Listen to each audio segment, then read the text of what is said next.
Oke, kita langsung mulai aja. Coba kita tes dulu. Oke, kita langsung mulai. Baik, selamat siang menjelang sore ya. Bapak Ibu, kita berjumpa lagi di kelas pasti Paham Investasi bersama CGS International Sekuritas Indonesia. Apa kabar Bapak Ibu? Tentunya semoga Bapak Ibu dalam keadaan baik. Dan saat ini kita akan membahas tema yang menarik yaitu adalah selamatkan bumi dengan investasi hijau. Mungkin kalau kita lihat sekilas untuk tema hari ini gitu ya, apakah bisa dengan jalur investasi gitu ya, kita bisa menyelamatkan bumi kita ini gitu ya. Nah, nantinya Bapak Ibu tentunya bisa discuss langsung atau tanya jawab bersama Mbak Sharon. Nah, Mbak Sharon ini sudah hadir di tengah-tengah kita yang akan membawakan sesi pertama dengan tema kita siang hari ini.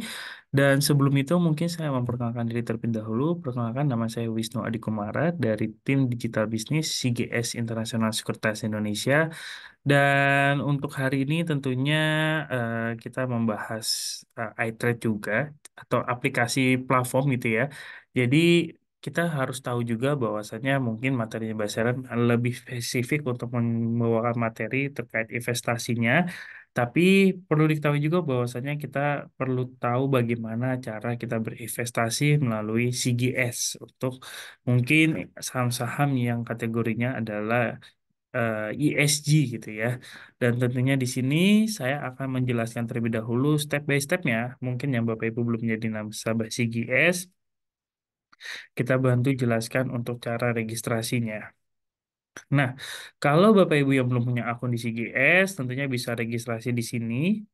Nah, tentunya pembuka rekening kita simple banget, jadi bisa langsung dibukakan melalui online menggunakan handphone maupun laptop gitu ya. Jadi masukkan alamat email yang aktif, lalu membuat password baru ya, bukan password yang dari email, tapi menggunakan password yang dibikin baru gitu ya. Lalu silakan konfirmasi kata sandi, lalu klik register. Nah, untuk step awal ini tentunya Bapak Ibu hanya untuk mengaktifasi emailnya saja, apakah email yang diinput atau email yang digunakan masih aktif atau tidak. Nah, jika sudah berhasil mendapatkan aktivasi email tersebut, maka Bapak Ibu bisa melanjutkan proses registrasinya di website ini gitu ya. Dan di sini stepnya juga kita sudah simplify sangat apa ya, journey-nya juga sangat singkat untuk membuka rekeningnya. Dan nanti silakan Bapak Ibu bisa langsung melakukan pengisian data diri dan lain sebagainya. Dan tentunya kalau tidak ada kendala ketika Bapak Ibu sudah submit proses pembuka rekening kita 1 hari ya. Jadi besok Bapak Ibu bisa langsung beraktivitas untuk melakukan investasi tersebut. Dan jika ada kendala nanti juga akan dihubungin oleh tim CS kami. Jadi jangan khawatir, kita akan informasikan secara cepat dan informasinya juga jelas ya apa aja yang harus dirubah jika Bapak Ibu mengalami kesulitan. Nah, ketika lagi proses registrasi ada kendala atau kesulitan, tentunya kita sudah ready untuk Bapak Ibu bisa hubungi di nomor WhatsApp ini atau email ke jk.so@cgsi.com. Jadi kita sudah ready untuk Bapak Ibu yang mungkin ada pertanyaan dari proses pembukaan rekening kami. Oke, itu saja Bapak Ibu. Nanti untuk detailnya terkait platform kami kita akan bawakan di sesi kedua. Dan untuk saat ini sudah ada Mbak Sharon ya yang sudah siap untuk membawakan materi kedua ini. Oke, Mbak Sharon, waktu dan tempat dipersilakan untuk membawakan materi sesi pertama ini. Oke, baik. Terima kasih banyak Mas Wisnu. Selamat siang Bapak Ibu. Kita kembali lagi di kelas pasti hari ini ya. Dan mungkin spesial kali ini kita mau bahas tentang ESG ya. Nah, untuk itu saya Syara Natasha selaku Retail Research dari CGSI atau CGS International Sekuritas Indonesia. Hari ini akan sharing-sharing nih sama Bapak Ibu. Jadi sebelumnya saya juga izin untuk share screen ya. Oke. Oke, untuk hari ini memang tema kita itu ESG ya. Gimana sih cara kita untuk menyelamatkan bumi dengan berinvestasi ya? Berinvestasi itu tapi ada pilihan ya investasinya. Kita biasanya sebut investasi hijau atau mungkin kalau Bapak Ibu udah pernah dengar itu ESG lah kurang lebih ya, sering disebut-sebut. Nah, mungkin kalau kita sebelum masuk lebih dalam nih tentang ESG, mungkin ada nih yang agak bingung gitu ya. ESG itu apa ya? Kok bisa ada ESG? Jadi sebenarnya ESG itu mulai hadir itu karena adanya tantangan global ya, seperti perubahan iklim, mulai dari karena penggunaan sumber daya energi yang terus naik, lalu juga tentunya kalau kita tahu sumber daya energi itu terutama yang fosil ya, itu kan menimbulkan emisi karbon yang sangat tidak ramah lingkungan dan merusak bumi kita. Nah, ini jadi sebuah concern utama ya, kenapa ESG ini tuh hadir. Karena memang ini dampak dari penggunaan sumber daya yang kita gunain sehari-hari, ini dampaknya sebenarnya akan langsung kena ke kehidupan sehari-hari kita. Nah, ESG sendiri itu terdiri dari tiga kata ya sebenarnya ya. Environmental, social, dan juga government nih. Jadi kalau untuk ESG sendiri ini merupakan sebuah standar lah ya kurang lebih yang mengacu pada ketiga hal tersebut tuh. Yang pertama environmental atau lingkungan, kemudian sosial, lalu juga government ya. Kalau kita ngomongin government itu kita lebih ke arah ngomongin gimana nih untuk manajemen sebuah perusahaan untuk kelangsungan bisnisnya. Kurang lebih gitu. Nah, sebenarnya kalau untuk ESG ini kenapa bisa dibilang penting? Jadi untuk ESG sendiri ini memang bukan dari Indonesia ya. Dan ini bahkan juga udah mendapatkan dukungan juga dari PBB. Jadi ini merupakan sebuah gerakan bersama ya, bukan cuma Indonesia, tapi juga berbagai negara. Ini tujuannya itu untuk satu, untuk keberlangsungan hidup kita nih. Jadi memang itu jadi sebuah tolok ukur utama dalam sebuah bisnis untuk saat ini, yang tentunya meskipun saat ini mungkin ya masih ada yang belum sesuai dengan ESG juga, dan mungkin belum semua sektor nih, bahkan mungkin masih terfokus yang udah listing di bursa doang ya. Tapi kedepannya harapannya adalah ESG ini akan terus berkembang dan tentunya juga akan sangat mempengaruhi ya untuk dari tindakan bisnis atau keputusan investasi, bukan cuma untuk perusahaan-perusahaan yang mungkin listing di bursa, tapi juga di luar nih yang mungkin belum listing tapi udah ada bisnisnya. Nah, memang kalau untuk dari ESG sendiri, ini jadi sebuah metrik utama ya dalam membuat keputusan investasi. Tapi kalau misalkan bagi si perusahaannya, ini tuh jadi sebuah referensi lah, gimana cara mereka untuk menjaga keberlangsungan bisnis dengan mempertimbangkan tiga hal tadi.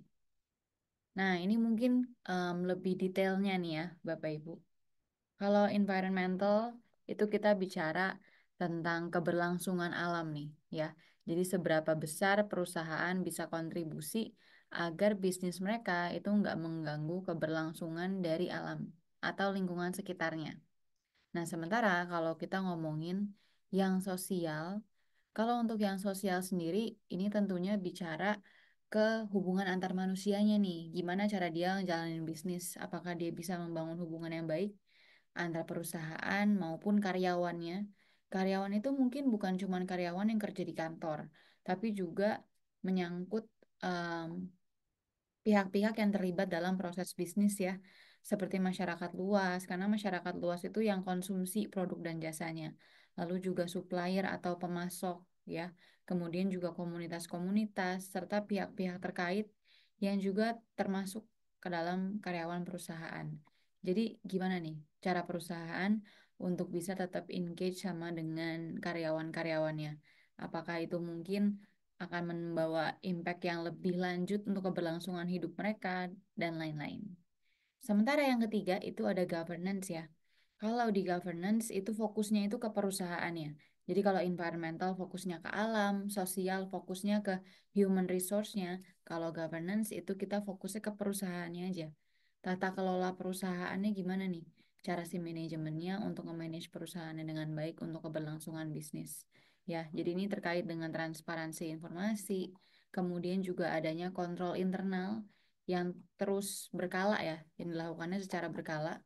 Jadi tentunya ini akan sangat memperhatikan investor juga ya, karena tentunya sebuah perusahaan yang baik dan ingin terus berekspansi itu tentunya kan tetap perlu dana ya. Dan biasanya dana itu kan didapetin dari investor atau mungkin perusahaan itu ngutang nih ke bank. Tapi dua-duanya itu kan mempertimbangkan governance dari perusahaannya. Apakah pihak manajemen lalu juga laporan keuangan itu semua bisa perform dengan baik sehingga cukup menjanjikan ya. Mungkin bukan menjanjikan, tapi akan membangun trust untuk seseorang atau pihak menaruh uangnya agar perusahaan bisa untuk ekspansi. Itu untuk governance. Nah, kemudian selanjutnya ya, ini kalau dalam prakteknya sebenarnya ada 17 goals ya, atau target, atau tujuan nih, yang bisa dibilang ini turut disusun oleh PBB juga ya, dan ini telah disepakati cukup banyak ya oleh negara-negara di luar, termasuk Indonesia juga. Jadi kalau kita perhatiin ini sebenarnya targetnya itu target-target jangka panjang, bukan cuma 10 tahun ya, bahkan lebih dari 10 tahun. Targetnya itu goalsnya ini bisa targetnya itu tercapai di 2030. Jadi emang sebenarnya ini masih cukup jauh juga ya, karena ini udah berlangsung udah sebelum dari 2019. Udah cukup lama. Jadi sebenarnya kalau misalkan kita ngomongin ESG, ini pasti sejalan juga dengan SDG ya, atau Sustainable Development Goals. Jadi memang goalsnya ini bukan cuma satu ya, Bapak Ibu. Goalsnya ada banyak. Ada 17, ada 17 tujuan. Kalau misalkan kita persingkat lagi, ini dibagi per kategori nih. Ada 5 kategori. Yang pertama itu kita ngomongin tentang people ya, tentang manusia, gimana caranya untuk mengakhiri kemiskinan, kemudian menghilangkan kelaparan, serta menjamin martabat dan kehidupan ya. Utamanya adalah untuk memperluas kesejahteraan juga. Kemudian yang kedua itu planet. Kalau kita ingat tadi di awal, kenapa ESG lahir itu salah satunya karena iklim ya. Nah, ini planet adalah sebuah hal atau concern utama juga dalam prinsip atau kategori SDG nih. Jadi memang planet kita itu kita wajib ngelindungin iklim dari sumber daya yang kita punya. Karena makin kita kuras, nah itu sebenarnya dampaknya akan kayak bumerang ya. Lalu yang ketiga itu ada prosperity. Kalau kita ngomongin prosperity, kita ngomongin tentang wealth ya, tentang perkembangan ekonomi. Bukan cuman dari rakyatnya aja, tapi secara keseluruhan nih. Bukan dari satu rumah tangga atau beberapa pihak aja, tapi menyangkut sebuah negara secara keseluruhan tentang perkembangan ekonominya, kemudian sosial, apalagi teknologi yang saat ini teknologi udah makin maju, tapi tentunya kita tahu juga ya kalau teknologi memang belum semerata itu. Nah, itu alasan kenapa SDG itu mau menyangkut pautkan dengan prosperity lalu juga teknologi nih untuk keberlanjutan. Lalu selanjutnya ada peace ya atau damai. Ini tentunya untuk mendorong masyarakat global ya, secara global untuk hidupnya itu damai, nggak jauh dari kekerasan, lalu juga kriminalitas itu bisa ditekan. Kemudian yang kelima itu kategorinya itu masuk ke partnership ya. Ini daerah globalisasi nih dari dulu. Tapi tentunya memang yang masih sangat digaungkan adalah partnership ya, agar bisa terjadi pembangunan berkelanjutan bukan cuma di satu negara, tapi di banyak negara. Salah satunya melalui kemitraan global. Itu untuk dari kategori ya, untuk dari SDG atau Sustainable Development Goals untuk targetnya di 2030. Nah, kalau kita ngomong tentang investasi ESG ya, sebagai investor kita tuh bisa turut untuk mendukung sustainability melalui investasi kita nih. Gimana cara kita untuk milih investment atau cara kita untuk milih saham lah ya kalau di bursa. Nah, kalau untuk ESG sendiri itu tentunya kalau kita sebagai investor kita perlu merhatiin keuangan, kemudian modal bisnis perusahaan, sektor teknologi, sektor industri dan juga prospek usaha, ya kan? Nah, kalau kita udah mengangkat investasi berbasis ESG atau kita melihat sebagai ESG adalah tolak ukur yang cukup penting juga dan perlu kita masukin ke cara kita untuk memilih saham. Nah, tentunya aspek-aspek yang perlu kita terapkan tiga hal tadi ya, environmental, social, governance. Dan mungkin kalau kita bisa bilang, tiga hal ini tentunya bukan sebuah hal yang bisa diukur ya, kalau kita ngelihatnya secara sebagai investor, terutama investor pemula, mungkin akan sulit nih kita ngelihat yang mana yang bagus, yang mana yang enggak. Karena tiga-tiga ini tentunya dilihat berdasarkan kualitasnya ya, bukan berdasarkan kuantitasnya. Nah, harapan investor kalau misalkan perusahaan itu memang menjalankan ESG yang cakep, itu tentunya akan cukup membukukan ini ya performa dari kinerja perusahaan yang baik juga. Karena ESG tentunya ini kan punya persyaratan-persyaratan ya mengenai tentang environmental, sosial, dan governance. Tentunya ini akan buat sebuah perusahaan itu cukup berubah nih. Mulai dari mungkin modal bisnisnya atau produknya, itu mungkin bisa jadi akan ditambah, akan terjadi inovasi yang mungkin juga akan mendorong kenaikan karyawan dan lain-lain. Ya, itu tentunya akan memberikan dampak juga nih langsung ke perusahaan. Nah, kalau misalkan Bapak Ibu mau cek langsung nih, sebenarnya perusahaan di bursa itu wajib untuk memberikan sustainability report ya. Ini tentang laporan lah yang diumumkan ke masyarakat yang memuat dari kinerja ekonomi, keuangan, sosial, dan lingkungan dari suatu perusahaan nih ketika mereka menjalankan bisnisnya selama satu periode ya. Itu bisa diakses di website resmi perusahaan maupun di IDX. Kemudian, mungkin yang nggak kalah penting ya. Jadi memang bursa kita juga turut menginisiasikan ya ESG dengan cara membuat indeks berbasis ESG nih.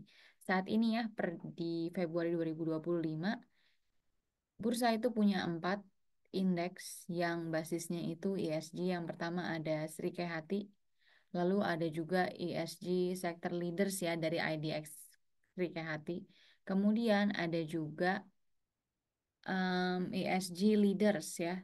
Ini kinerjanya itu 15 sampai 30 saham ya totalnya. Jadi memang lebih terbatas lagi. Kemudian ada juga ESG Quality 45 ya. Ini ibaratnya kayak LQ45, cuman ini versi IDX KHT nih ya. Jadi kalau KHT itu merupakan Yayasan Keanekaragaman Hayati Indonesia ya. Atau kita kenal biasanya dengan sebutan Yayasan KHT. Jadi indeks ini memang bursa itu bekerja sama dengan Yayasan KHT ini untuk dibuat ya. Lalu selanjutnya, nah mungkin akan jadi pertanyaan kenapa kok ESG itu penting ya? Jadi sebenarnya kalau untuk dari sisi perusahaan, ini kita ngelihat dari perusahaannya aja ya. Kita sebagai sebuah bisnis lah anggaplah. Ini yang pertama manfaatnya adalah bisa mengelola resiko nih dan mengambil peluang. Karena implementasi ESG itu bisa meningkatkan efisiensi ya dan juga produktivitas serta mendorong inovasi nih. Jadi tentunya akan ada banyak perubahan. Nah, perubahan ini tentunya bisa mendorong perusahaan untuk meningkatkan efisiensi maupun produktivitas. Lalu yang kedua, tentunya ini juga menjaga reputasi perusahaan ya. Seiring ESG saat ini udah mulai dianggap cukup penting dan krusial ya untuk investor-investor besar. Jadi tentunya ini akan menjaga credibility nih dari perusahaan dan juga meningkatkan kepercayaan stakeholders yang terhubung dengan perusahaan tersebut. Kemudian yang ketiga ya, selain reputasi tadi ini tentunya menarik investor karena biasanya memang perusahaan yang sudah menerapkan ESG ini merupakan perusahaan-perusahaan yang sudah punya visi yang cukup jauh ke depan ya untuk keberlangsungan bisnisnya. Dan ini juga tentunya akan menjadi daya tarik yang sangat menarik untuk para investor nih, investor besar yang tentunya biasanya itu memiliki long term view juga. Lalu yang keempat, ini tentunya kalau untuk ESG karena saat ini udah penting, manfaatnya adalah perusahaan jadi lebih adaptif, terutama terhadap perubahan peraturan dan juga regulasi yang baru ya. Karena tentunya untuk perubahan landscape regulasi dan ini juga tentunya akan menyaring juga perusahaan-perusahaan yang mana nih yang menarik untuk investor dan mana yang mungkin ketinggalan di belakang. Jadi ini akan menunjukkan saham-saham mana nih yang lebih unggul, kurang lebih gitu. Nah, itu untuk dari manfaat untuk perusahaan. Kalau untuk investor, keuntungannya apa nih lewat ESG? Kalau untuk investor, memang yang pertama itu kita bisa berinvestasi di bisnis yang resilient. Kenapa resilient? Karena memang untuk investasi atau perusahaan yang udah menerapkan ESG, itu mereka udah menciptakan value jangka panjang. Seperti tadi yang udah saya sampaikan ya, mereka itu udah long term view. Jadi tentunya ini akan jadi jauh lebih meyakinkan ya untuk dari sisi investor karena tentunya manajemen udah punya visi yang jelas ke depan dan juga kira-kira langkah apa aja yang akan diambil untuk mencapai target perusahaan di depan. Kemudian yang kedua, returnnya itu kompetitif karena memang dari sisi manajemennya udah cenderung lebih fokus ya untuk jangka panjang. Tentunya mereka udah pasti menyiapkan target-target jangka pendek juga nih. Yang tentunya kalau misalkan perusahaan kinerjanya bagus karena pengelola atau manajemennya bagus, itu tentunya akan mereflek atau mencerminkan juga dari sisi harga sahamnya. Ya, karena biasanya untuk kinerja saham itu juga merupakan sebuah refleksi nih dari kinerja keuangan perusahaan tersebut. Lalu yang ketiga itu untuk peluang diversifikasi portofolio untuk para investor. Nah, mungkin kalau untuk ESG, tadi saya sempat singgung di awal, mungkin kalau kita sebagai orang awam bingung nih, cara tahunya gimana? Karena kan ESG dilihatnya berdasarkan kualitas. Nah, sebenarnya ada pihak yang menilai ESG ya. Jadi untuk lengkapnya, itu sebenarnya kita bisa lihat lewat angka sebenarnya, Bapak Ibu. Cuma kita mungkin nggak hitung sendiri ya. Ini udah ada pihak lain yang udah menghitung dan juga udah memberikan skor nih terhadap perusahaan-perusahaan yang ada di bursa. Jadi ini tentunya bisa lebih memudahkan. Kalau Bapak Ibu mau cek, itu ada di website bursa ya. Nanti buka ke IDX, lalu ke bagian perusahaan tercatat, nanti bisa cari tuh yang bagian penjelasan nilai ESG. Nanti akan ada di situ. Ya, nanti ada penjelasan, lalu juga ada nilainya. Jadi nanti Bapak Ibu bisa explore-explore sendiri lagi. Oke, itu mungkin yang tadi untuk terkait dengan ESG. Tentunya mungkin ya, ada banyak perusahaan yang udah menerapkan ESG, terutama saham-saham di bursa yang udah listing. Nah, mungkin ini ada beberapa saham ya yang menjadi topik juga dari CGS International Sekuritas Indonesia ya, yang hari ini mau saya kasih sedikit-sedikit ya ke Bapak Ibu ya. Jadi ada 3 saham nih. Sebenarnya apakah hanya 3? Enggak ya, ada banyak. Cuman ini hanya untuk contoh aja. Oke, jadi nih yang pertama ini ada Pakuwon Jati ya. Kalau untuk Pakuwon sendiri, ini memang untuk saat ini itu untuk ratingnya itu at dari tim research kita ya, dengan target price-nya itu di 475 nih. Jadi kalau untuk dari tim research kita itu memperkirakan untuk laba bersih Pakuwon untuk di 2024 itu kan memang belum rilis ya. Perkiraannya adalah bisa melampaui konsensus hingga 5%. Dan hal ini kenapa bisa terjadi? Itu karena didorong oleh serah terima kondominium di daerah Bekasi ya, yang lebih cepat nih. Karena sebelumnya itu diperkirakan serah terima terjadi di full year 2025 ya, di tahun ini. Tapi ternyata dipercepat ke 4Q kemarin, di kuartal 4. Karena untuk memenuhi tenggat waktu untuk insentif dari PPN DTP atau PPN ditanggung pemerintah ya. Jadi itu untuk Pakuwon ya. Ini masuk ke topik kita dan juga ini merupakan salah satu saham yang udah menerapkan ESG. Lalu selanjutnya ada Bank Sentral Asia ya, BBCA. Dan untuk BBCA sendiri itu ratingnya juga sama, at ya, dengan target price-nya di Rp12.350. Sementara untuk komentarnya dari tim research kita itu memperkirakan untuk NIM ya, atau net interest margin untuk BCA sendiri itu bisa lebih stabil nih secara tahunan. Karena memang kalau untuk BCA sendiri itu mau lebih fokus terhadap profitabilitasnya dia melalui NIM. Dan untuk tim research kita itu juga menganggap untuk guidance perusahaan terlalu konservatif sebenarnya, terutama dari sisi pertumbuhan kredit yang bisa memberikan kenaikan pendapatan jika realisasinya lebih baik dari yang diharapkan. Jadi itu untuk BBCA ya. Jadi memang masih cukup bullish ya untuk dari perkiraannya. Lalu yang ketiga ya, ini yang terakhir juga nih untuk contohnya ya Bapak Ibu. Ini ada BBNI atau Bank Negara Indonesia ya, salah satu perusahaan BUMN ya, Bank Himbara. Untuk dari tim research kita itu memberikan rating at dengan, wah ini target price-nya salah nih ya Bapak Ibu. Kalau untuk target price-nya itu untuk BBNI ada di kisaran 5.000 ya sebenarnya ya. Nah kalau untuk dari BBNI sendiri, ini untuk tim research kita itu memperkirakan ya bahwa memang untuk perkembangannya, untuk keberlanjutan dari transformasi perusahaan ya terkait fundingnya atau pendanaannya, ini memang masih bisa berlangsung nih. Dan ini jadi sebuah sentimen positif juga untuk dari BNI. Nah, kemudian selain itu memang untuk dari manajemen itu juga turut menyatakan ya bahwa memang untuk BBNI itu mau fokus untuk profitabilitasnya di tahun ini. Dimana kalau untuk di tahun ini sendiri itu memang target profitabilitas dari NIM-nya ya. Dan untuk NIM-nya itu memang kalau diperhatikan em, dia akan lebih fokus untuk mengejar profitabilitas dibanding dengan mengejar pangsa kredit nih. Karena memang kalau misalkan di tahun ini atau mungkin lebih tepatnya dari tahun lalu ya, itu sebenarnya memang kita udah memasuki area-area atau momentum di mana memang untuk kondisi likuiditas itu cukup ketat nih untuk para bank. Jadi memang ini jadi sebuah tantangan ya untuk dari sektor bank. Nah, itu mungkin untuk yang BBNI ya. Dan untuk BBNI itu untuk target price-nya ya, itu ada di 6.000 ya untuk BBNI. Di mana nih memang kenaikannya masih cukup tinggi, masih 42% ya kalau bandingin dengan harga per hari ini.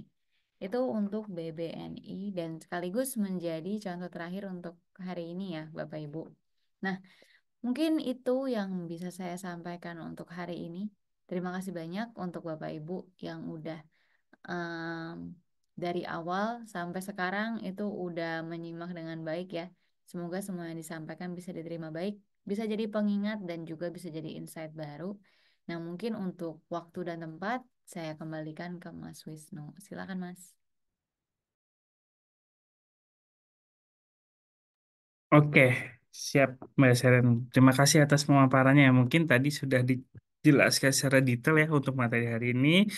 Mungkin Bapak Ibu sudah dapat nih gambarannya gitu ya. Dan tentunya jangan khawatir Bapak Ibu, kita juga akan selalu ada untuk mengedukasi ya untuk Bapak Ibu semua yang nantinya yang pengen berinvestasi atau ingin mengetahui secara detail produk-produk pasar modal gitu ya atau investasi dan terutama tadi kita sudah membahas terkait saham-saham yang termasuk dalam kategori ESG gitu ya. Dan mungkin kita langsung move aja, kita langsung pelajari cara menggunakan iTrade. Nah, sebelum itu mungkin ada pertanyaan terlebih dahulu untuk sesi pertama ini, mumpung masih free nih, waktunya juga masih tersedia untuk discuss atau tanya jawab bersama Mbak Sharon.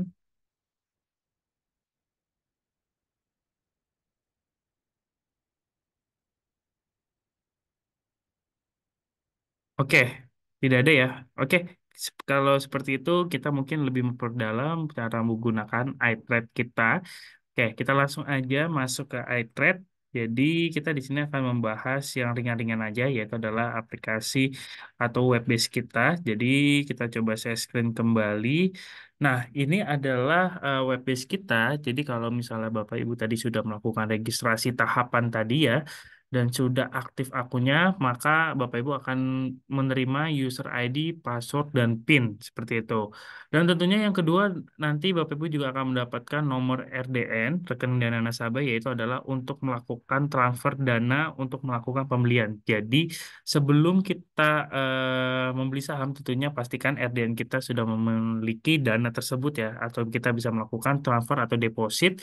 Nah, jadi kalau misalnya sudah mempunyai apa namanya, sudah mempunyai RDN, tentunya bisa melakukan deposit dan bertujuan untuk melakukan pembelian produk saham seperti itu. Nah, seperti ini kurang lebih untuk user ID kita. Bapak Ibu juga nanti tidak perlu pusing karena nanti kita sudah siapkan. Lalu untuk password nanti kita akan default ya atau misalnya passwordnya secara general, tapi Bapak Ibu jangan khawatir, tentunya password tersebut bisa dilakukan perubahan gitu atau change sesuai dengan kebutuhan Bapak Ibu sekalian. Nah, tentunya kalau misalnya Bapak Ibu sudah berhasil login dan lain sebagainya, sudah merubah password, bisa didaftarkan untuk fingerprint ataupun Face ID-nya mungkin yang punya iOS gitu ya. Jadi Bapak Ibu tidak perlu repot-repot lagi mengetik-mengetik untuk melakukan login, tetapi dengan menggunakan fingerprint dari smartphone ataupun Face ID, tentunya Bapak Ibu bisa melakukan akses iTrade kita. Oke, kita coba login di sini. Oke, kita di sini akan membahas ya. Jadi sebelum masuk ke platform, mungkin saya akan cerita sedikit bahwasannya kalau buka rekening di CGS itu tidak ada minimum deposit, jadi bisa free ya. Bapak Ibu jadi bisa melakukan pembuka rekening terlebih dahulu, cek-cek terlebih dahulu platform kita, atau misalnya sudah tertarik, tentunya bisa dilakukan untuk melakukan deposit dana ke RDN. Nah, itu yang pertama. Yang kedua adalah fee transaksi kita. Jadi kita ada fee transaksi, yaitu adalah fee transaksi buy itu di 0,1815% dan fee jualnya itu di 0,2815%. Dan tentunya kalau misalnya kita atau Bapak Ibu mungkin sibuk, tentunya kita juga tersedia untuk layanan offline gitu ya, atau diinput oleh sales kami. Itu fee-nya tentunya berbeda ya. Nanti kita bisa bicarakan atau misalnya kita bisa sharing ke Bapak Ibu ketika Bapak Ibu sudah menjadi nasabah gitu ya. Tapi kalau misalnya Bapak Ibu ingin menginput sendiri atau menggunakan platform kita gitu ya untuk transaksi, tentunya untuk fee transaksinya yang tadi sudah kami sebutkan seperti itu.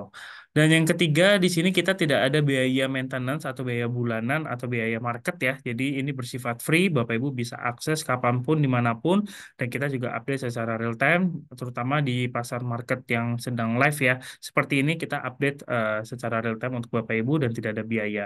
Seperti itu. Jadi tentunya ini bisa diakses secara mudah dan gampang, bisa menggunakan web based atau aplikasi mobile atau misalnya desktop apps gitu ya. Kita sudah tersedia untuk apa namanya multi channel atau Bapak Ibu bisa akses dimanapun kapanpun dengan berbagai device seperti itu. Oke, selanjutnya di sini saya akan menjelaskan terkait trade kita ya. Jadi di sini ada buying power atau biasa kita sebut adalah limit. Jadi Bapak Ibu limit itu sebenarnya adalah fasilitas Bapak Ibu ketika ingin melakukan transaksi saham. Nah, itu adalah ketika misalnya kita ingin membeli suatu saham tetapi dana kita tidak mencukupi, maka bisa menggunakan buying power atau limit tersebut. Nah, tentunya kalau penyelesaian transaksi itu kan kita ada di T plus 2 ya. Jadi misalnya Bapak Ibu hari ini transaksi saham dan transaksinya match gitu ya, dengan menggunakan limit tentunya dana yang digunakan limit tersebut bisa lakukan deposit seperti itu ya.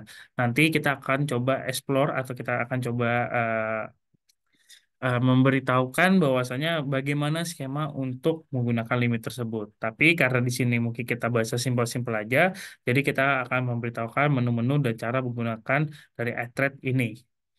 Nah, selanjutnya di sini ada portfolio value. Nah, portfolio value ini akan bergerak secara real time. Jadi kalau misalnya kita punya aset dalam bentuk saham gitu ya, eh tentunya kita bisa apa namanya bisa melihat dari cost kita, modal kita kira-kira bertumbuh atau tidak gitu ya. Jadi tentunya bersinggungan dengan unrealized gain atau loss. Jadi di sini adalah keuntungan yang sudah dikurangi atau sudah di-average dengan kerugian kita. Seperti itu. Dan di sini ada ISG kita hari ini, lalu ada volume, volume itu adalah kejadian transaksi yang match, lalu ada value, value transaksi kita, eh, bukan kita ya, secara keseluruhan dari ISG kita, lalu ada frekuensi. Jadi kalau frekuensi itu berapa kali sih yang ditransaksikan oleh si investor dalam kurang lebih satu hari ini ya, atau sampai detik hari ini, kayak gitu. Nah, lalu di sini kita bergeser ke bawah, di sini ada 4 order book beserta running trade. Nah, mungkin saya akan jelaskan satu persatu nih di menu order book ini. Jadi kita ambil satu aja di sini ada saham Bumi. Nah, saham Bumi ini adalah kode sahamnya ya. Jadi kalau misalnya kita coba search di sini, nah di sini ada nama PT-nya Bumi Resource Tbk dan kodenya adalah Bumi dan di sini adalah ada harganya, lalu ada base bid dan base offer, lalu di sini ada harga open. Harga open di sini adalah harga pembuka hari ini ya untuk saham Bumi. Lalu harga tertingginya Bumi tadi sempat menyentuh di harga 111 dan sempat terharga terendahnya di 107 dan preview close ini adalah harga penutupan di hari Jumat kemarin seperti itu. Nah, lalu kalau kita cek di bawah ini kita lihat ada lots bid offer dan lots ya. Nah, apa bedanya gitu ya? Nah, kalau lot ini tentunya kalau kita melakukan pembelian saham itu adalah minimum adalah satu lot. Kalau kita breakdown lagi, kalau misalnya kita pecah lagi, satu lot itu adalah 100 lembar saham. Seperti itu. Nah, jadi kalau kita lihat di sini, tentunya di sini adalah ada antrian di harga 107 dengan 265 lot. Seperti itu ya. Jadi kalau misalnya kita lihat di sini, banyak banget lot antrian si investor itu atau ingin melakukan pembelian saham. Nah, kalau di sini offer ini adalah ketika nasabah mungkin ingin melakukan jual gitu ya, karena rata-rata harganya tuh di harga yang sama atau lebih tinggi daripada harga market si saham Bumi tersebut.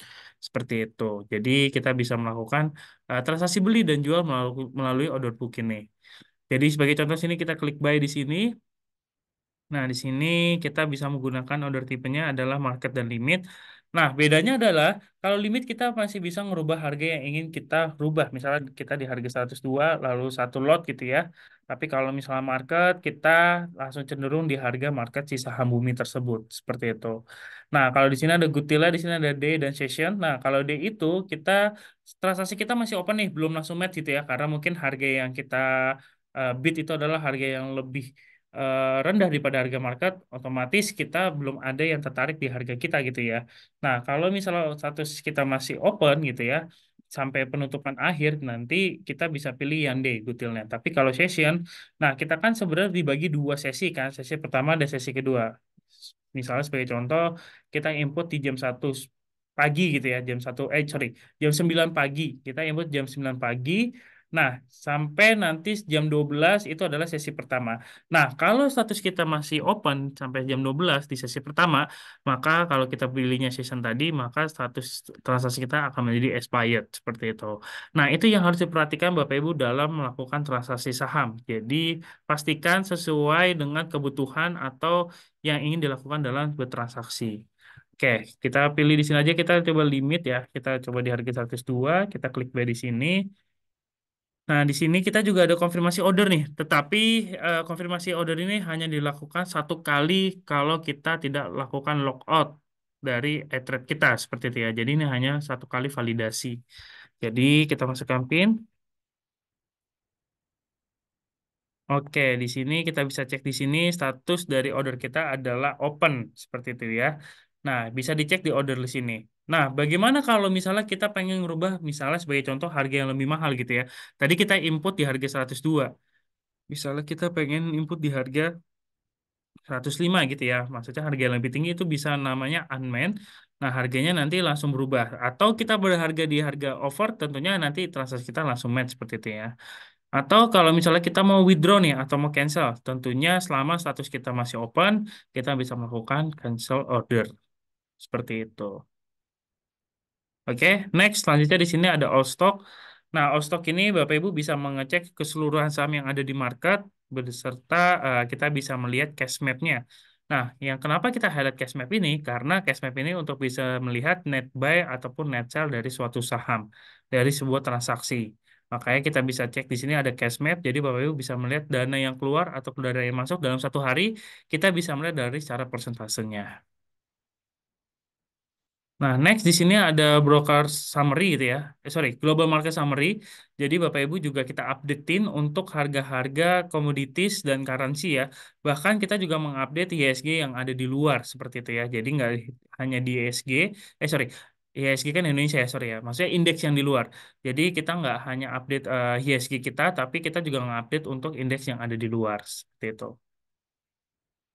Next di sini ada head map ya. Jadi kalau misalnya kita cek di sini, Bapak Ibu bisa cek ya ke bawah kalau saham itu terbentuk atau misalnya dibuatkan dalam salah satu menjadi sektor gitu ya. Jadi kalau kita lihat di sini bahwasannya kayak sektor kayak saham BBCA, BBRI, BMRI itu masuk dalam kategori adalah sektor keuangan. Lalu seperti PTRO atau Bumi Tadi gitu ya, itu dalam masuk sektor energi. Mungkin kalau misalnya kayak Gojek, Tokopedia, atau misalnya kayak Bukalapak itu masuk dalam sektor teknologi. Seperti itu. Dan kita bisa melihat di sini, maka kalau misalnya kita filter sini, market cap terbesar adalah WIRG. Itu dari saham teknologi, sektor teknologi. Lalu di sini ada volume, tetap dari saham teknologi, ya, atau sektor teknologi, yaitu WIRG. Lalu kalau dari sisi frekuensi, itu masih di, masih didominasi oleh si WRG ini. Oke, kita coba bergeser di sini ada one stop trading. Nah, tadi mungkin kita sudah sempat masuk ke menu ini ya. Jadi Bapak Ibu tentunya bisa melakukan transaksi beli ataupun jual di menu new order ini. Dan untuk melihat order listnya ada di sini. Jadi Bapak Ibu bisa melihat nih kira-kira transaksi apa yang ke reject. Nah, sebagai contoh di sini ada yang ke reject ya. Misalnya di sini eh, ada reject sessionnya, order for call whitelist board or not accept during market close period. Nah, jadi biasa reject itu bermacam-macam ya. Misalnya sebagai contoh, kita membeli saham dengan dana yang tidak mencukupi itu juga nanti ada alasannya dan mungkin kita bisa menjual saham tanpa yang kita tidak miliki gitu ya atau saham yang ada di porto nanti akan statusnya reject seperti itu. Nah, kalau PPRO juga kurang lebih sama. Nah, kita bergeser di sini kalau untuk mengecek saham kita yang ada di porto, kita bisa cek di sini dan di sini kita bisa melihat dari gain ataupun loss ya. Lalu modal kita, nah ini ada cost value, jadi modal kita ketika membeli semua saham yang ada di porto dan kalau kita cek di sini ada market value sama dengan portfolio value ya. Jadi dia akan bergerak sesuai dengan harga kenaikan atau penurunan dari saham yang kita miliki di portofolio seperti itu. Nah, untuk mengecek dana yang tersedia di RDN, tentunya kita bisa mengakses di menu akan summary ini. Pertama ada buying power ini, sama ya tadi dengan yang ada di atas ini atau biasa kita sebut ada limit. Kalau market value ini sama dengan portfolio value, dia akan bergerak secara bersamaan ya dengan portfolio value. Nah, kalau total aset ini adalah akumulasi dari current balance ditambah dengan market value. Maka secara akumulasi kita lihat total aset kita adalah sekitar 557.000. Nah, kalau kita bergeser ke bawahnya, di sini ada current balance dan available balance. Secara kita lihat, itu tidak ada perbedaan dari sisi value. Semuanya sama. Tapi kalau misalnya kita ada transaksi match di sini, maka dia akan langsung berkurang. Yang berkurang update yang mana? Yang akan update real time, yaitu adalah dengan yang current balance. Seperti itu. Nah, kalau available balance, itu dana cash kita akan update ketika transaksi kita sudah settlement date atau T plus 2. Seperti itu. Nah, di sini ada kredit limit ya. Kita cek di sini. Ini adalah batas atas ketika kita menggunakan limit transaksi. Lalu lalu ada open buy dan open sell. Jadi kita bisa lihat di sini sesuai dengan ada kita melakukan open buy dan open sell di sini. Ini adalah value-nya. Nah, kalau blok unknown ini sama dengan ada di open buy. Jadi kalau misalnya kita ada transaksi yang masih open, maka dia juga terupdate di blok unknown and outstanding buy orders. Nah, selain itu, kalau misalnya kita ada withdraw cash atau penarikan dana dari RDN, tentunya juga dia akan update di blok amount ini, seperti itu ya. Next, selanjutnya di sini ada sell dan buy. Jadi kalau transaksi kita sudah match gitu ya, jadi kita akan melihat dari apa namanya angkanya yang ada di sini, seperti itu ya. Nanti dia akan update di settlement date. Oke, untuk order info ini Bapak Ibu bisa mengecek untuk melihat saham-saham yang mungkin udah kita transaksikan berapa hari yang lalu atau yang sudah lampau gitu ya. Kita bisa cek di sini. Jadi kita bisa filter by misalnya dari tanggal misalnya 3 Juni gitu ya. Kita bisa search di sini nanti akan menampilkan semua saham yang pernah kita transaksi beserta statusnya seperti itu. Nah, kalau kita mau cek di sini, mau detail suatu saham, kita bisa menu ke full quote. Jadi kalau full quote ini kita bisa melihat di sini chartnya, lalu running trade dari BBCA-nya, DB price-nya atau DB order-nya. Dan kalau kita pengen ganti, misalnya WIRG ya. Nah, ini langsung berganti menjadi saham WIRG. Jadi kita bisa filter kira-kira saham apa ini yang pengen kita cek di stock info atau di full quote dan nanti kita akan menampilkan semua yang ada di atau salah satu saham yang kita pilih. Lalu di sini ada company profile, ada laporan keuangan, ada top stock ya. Jadi kita bisa melihat nih top gainers, top loser gitu ya. Jadi ini berdasarkan hari ini yang naiknya cukup signifikan atau penurunannya cukup signifikan atau kita bisa melihat dari aktivitas terbesar dari sisi lot, frekuensi dan value seperti itu. Nah, kita bergeser di sini ada trade based stock, misalnya sebagai contoh di sini ada BPCA, misalnya kita ganti tadi Bumi ya. Nah, Bumi ini kita bisa melihat aktivitas dari perharganya. Sebagai contoh di sini kan ada harga 107, 108. Kita bisa mengecek kira-kira frekuensinya itu berapa kali ditransaksikan di harga tersebut, mana yang lebih besar, dan dari sisi volume dan value, mana yang lebih besar dari kategori berapa harga di sini. Ya, di sini ada client info. Jadi kalau misalnya Bapak Ibu tadi ingin melakukan penarikan dana, tentunya bisa melakukan di menu client info ini. Dan tentunya Bapak Ibu bisa melakukan penarikan dana yang real time gitu ya. Pastikan Bapak Ibu menginputnya sebelum jam 10 pagi gitu ya. Karena cut off time kita ada di jam 10 pagi tersebut. Jadi kalau misalnya di atas jam 10, maka diproses di hari berikutnya. Lalu di sini ada news ya. Jadi kalau misalnya Bapak Ibu ingin mencari berita-berita terupdate gitu ya. Jadi Bapak Ibu tidak perlu pusing, bisa akses by iTrade kita seperti itu. Lalu di sini ada chart, jadi kita bisa menganalisis ya chart dari pergerakan suatu saham gitu ya.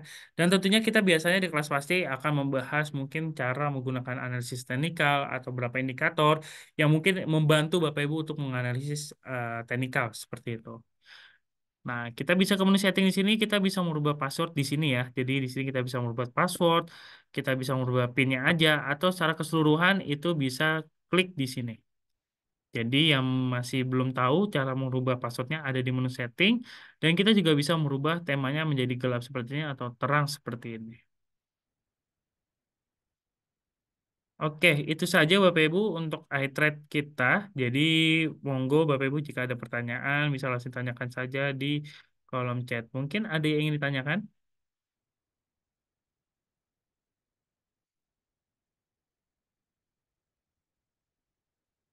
Oke, jika tidak ada pertanyaan mungkin kita langsung akhiri saja Bapak Ibu. Terima kasih telah mengikuti kelas pasti. Sampai jumpa di kelas pasti selanjutnya.